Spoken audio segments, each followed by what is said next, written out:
What's up my peeps, welcome back to my channel. Thank you for being here. In today's video I'm going to be demoing the products I received in my IPSY bag. Since I do want to focus on just these products, I'm going to do everything else off camera. So I do have the base for my eyes completed.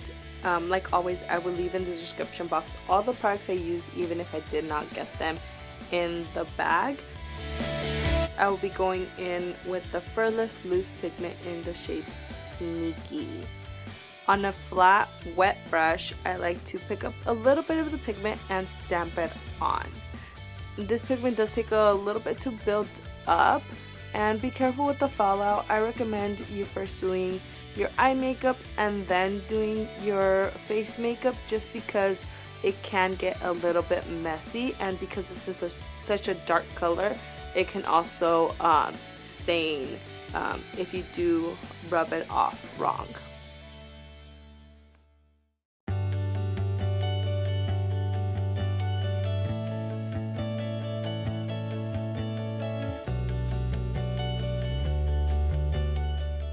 So this was taking me quite a while to build up. Every time I would go back in and try to smooth out the edges, I would just lose the pigment and the color of the shadow.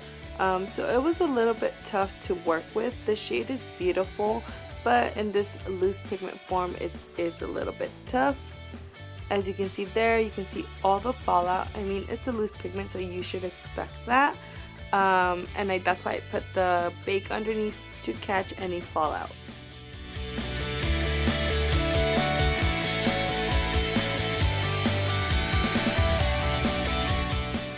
So I would just spray my brush, pick up some pigment, and try to stamp it on as evenly as I could. Just repeatedly doing that until I got to the max opacity.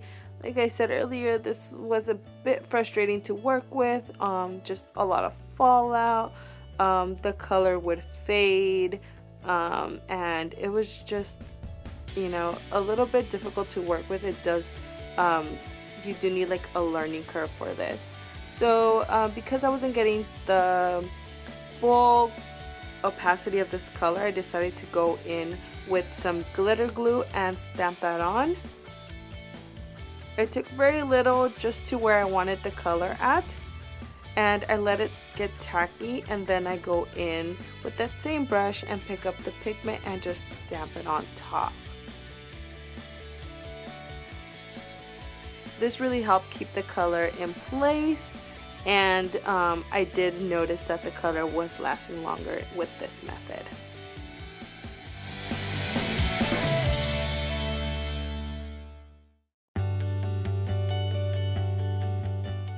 Even with the glitter glue on, it did take a while for me to build up the color.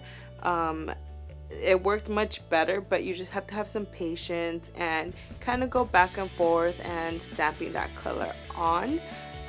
Again, I really recommend with any loose pigment that is very dark, that you first do your eye makeup and then your base makeup. I just did a bit of wing eyeliner to finish off that eye look. So now I'm going in with the Balm highlight. Like I said in my unboxing video, this used to be my everyday highlight. I really do enjoy it, but as you can see that it's like right on the verge of being too light for me. So if you do have a deeper complexion than me, this might look ashy. Just putting this on the high points of my face, my cheekbone, the bridge of my nose, my cupid's bow, and the inner corner of my eyes, just to brighten them up a bit and open them up.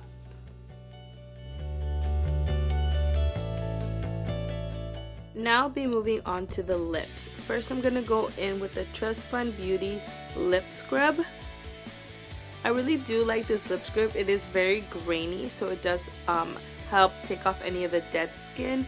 It smells really good. The only thing, it does have a bit of a floral taste to it. So if you ever sprayed a perfume and accidentally got it in your mouth, that's kind of what it tastes like, and it's not very pleasant. It's kind of bitter, but the actual graininess does work. So I just applied that, scrub it between my lips, and then wiped it off with a cloth.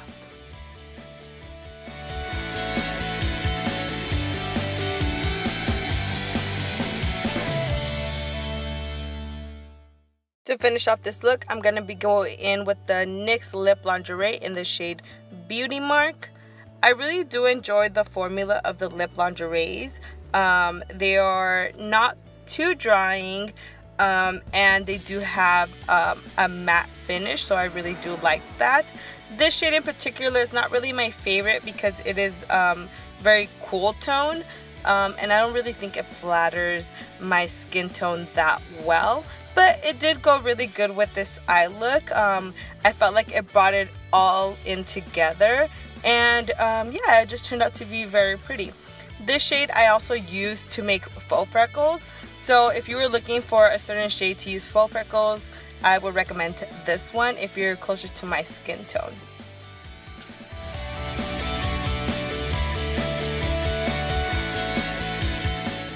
This is the finished look. I really do enjoy it. Even though this purple shade was a bit of a pain to work with, now that I know how to use it, I feel like it would be more enjoyable. The liquid lipstick and the highlight I've used in the past, so I already knew that I already liked those. The lip scrub did its job. It did it very well. I like it. The only thing I didn't get to demo was the nail polish, but I'll try to insert a picture. But anyways, thank you guys so much for watching. Please like and subscribe, and we'll see you guys next time. Bye!